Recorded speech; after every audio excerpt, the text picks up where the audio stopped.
কক্সবাজারের বিমান ঘাঁটিতে দুর্বৃত্তরা হামলা চালায় এই বলে একটি খবর প্রকাশিত হয়েছে, কিন্তু এটার পিছনে কি কারণ রয়েছে তা আমরা দেখে নিই।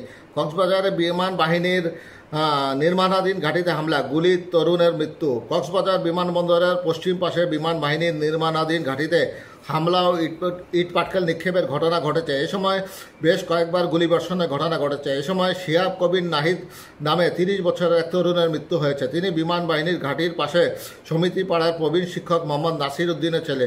আজ সোমবার দুপুরে ঘটনা ঘটে। পুলিশ ও প্রত্যক্ষদর্শীরা জানান, বেলা 11:30টার দিকে সমিতি পাড়ার পার্শ্ববর্তী কুতুবদিয়া পাড়ার জাহেদ হোসেন নামের এক তরুণের সঙ্গে বিমান বাহিনীর একটি তল্লাশি চৌকিতে হেলমেট পরা নিয়ে কর্তব্যরত ব্যক্তিদের কথা কাটাকাটির ঘটনা ঘটে। এরপর জাহেদের আত্মীয় স্বজন ঘটনাস্থলে পৌঁছে বিমান বাহিনীর নির্মাণাধীন ঘাঁটি ও সদস্যদের উপর ইট পাটকেল নিক্ষেপ শুরু করেন।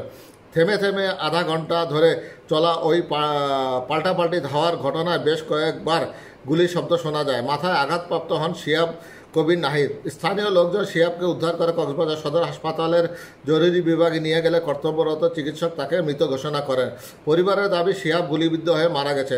শিহাবের মৃত্যুর খবর ছড়িয়ে পড়লে স্থানীয় লোকজন লাঠি সোঁটা নিয়ে বিমান বাহিনীর ঘাঁটির দিকে আসতে থাকেন। দুপুর 12টার দিকে কক্সবাজার আসনের সাবেক সংসদ সদস্য, বিএনপির কেন্দ্রীয় মৎস্যজীবী বিষয়ক সম্পাদক লুৎফর রহমান ঘটনাস্থলে পৌঁছে লোকজনকে সরিয়ে দেন। এলাকায় থমথমে পরিস্থিতি বিরাজ করছে।